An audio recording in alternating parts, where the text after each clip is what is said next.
Hi, editing Cody here. So, here's the thing. I got a new vlogging camera to film for all my convention stuff going forward, right?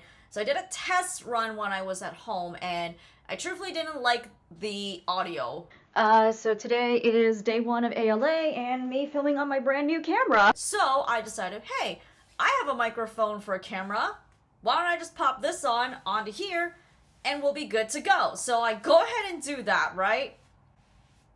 But then I didn't test it. Well, I filmed the whole weekend with this mic on, and I go back to look at the footage. The audio is shit. However, you never know. So, for certain clips, I'm gonna have to just narrate it over. I apologize for this. This is not how I normally would do my vlogs, but it is what it is. I can't turn back time and reshoot everything.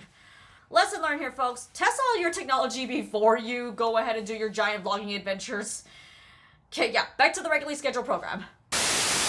Okay, welcome to the Anime Los Angeles 2025 vlog part 1. We're going to be covering day 1 and day 2. First of all, thanks a bunches to Ariane and John for driving me over to Long Beach. And when I got to Long Beach, I checked into our hotel, which is the Westin. I had to wait a bit since I got there early, but eventually I got into our room.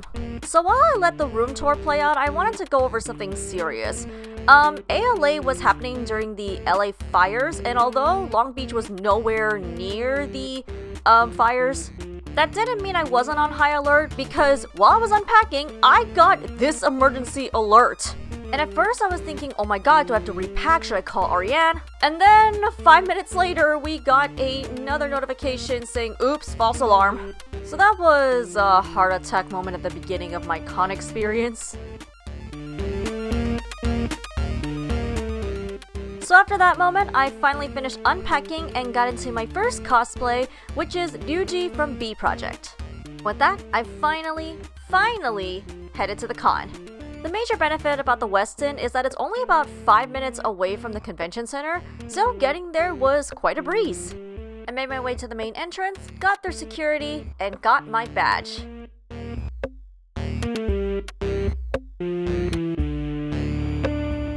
Alright, time to start the fun. As always, my first plan of attack when I go to cons, hit the dealer's room and the artist alley.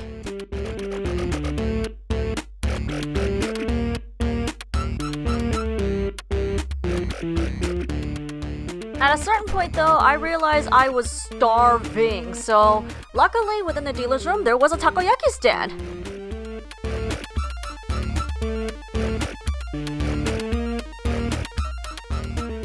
One thing that you need to know about ALA is their robust ribbon trading culture. Like, it's literally nicknamed RibbonCon for a reason. You can see me picking up my ribbons from the ribbon exchange station. And the last thing I did for the day was attend a panel on international cosplay competitions. Competing internationally is like my ultimate cosplay dream, so this was super informative. After that panel, I called it done for the day. Well, kinda. Kaylee and I were going over some cosplay skit ideas that we want to do in the future. Basically, we talked for what seemed like hours about all of our future cosplay plans. Like, I don't know, going to conventions really has reignited my love for cosplay. I've been kind of low-key, sort of dragging my feet in the mud when it comes to this, but coming here, even just day 1, really fired up my motivation. And with my newfound motivation, I went to bed. Good night!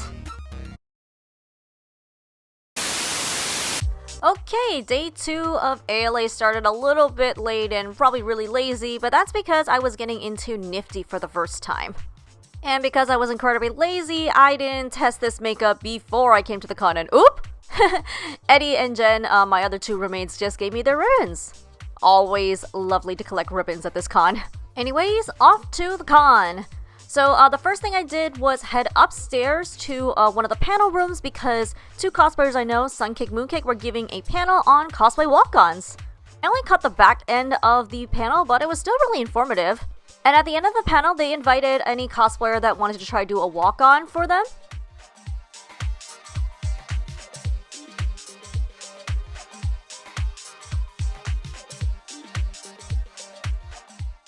And here's my attempt.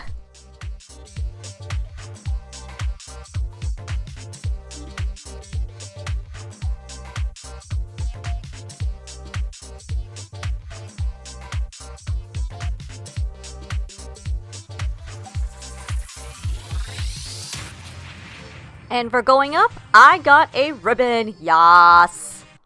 After the panel, I headed downstairs to pick up some masquerade tickets. I'm not competing this year, but I still wanted to go and cheer on my friends.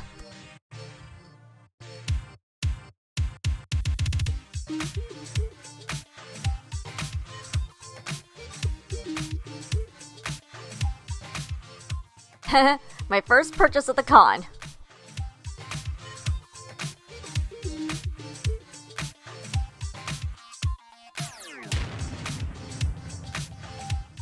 Jeez, these ribbons didn't have to call me out like that. Oh my god, Floofy! And yes, the corgi was a good stand attractor. Kaylee ended up buying something from this stand. All of us were starting to get hungry, so we headed outside to the food trucks. Always lovely to see them out here. And Kaylee and I ended up splitting a pizza. After I finished eating, I headed to the photo area of ALA, and that's where I ran into Nick. We talked a lot about our recent Japan trips, and we shot some pictures inside the Hyatt Hotel. But I couldn't stay too long because I wanted to go to the K-pop random dance play.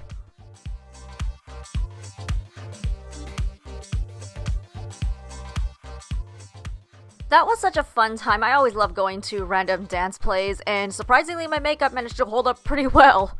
Anyways, after that I headed back to the ribbon station in the dealer's room, and this time I was donating a whole bunch of my old ribbons. Why? To get even more exclusive ribbons. After that, we all headed outside once again to the food trucks and had a dinner break. At this point, I decided to go back to the hotel and take off my costume and my makeup because it was starting to kind of clog my pores, and I headed back to the con for 2 more panels that I wanted to go to. The first panel I went to was a panel on underwear for cosplay because I really need it when it comes to creating a really good silhouette. I even asked the cosplayer after the panel for some tips on a specific cosplay. And the last panel I went to was on cosplay skits, which are always my favorite part to do for Masquerade. Anywho, heading to bed. See you in part 2.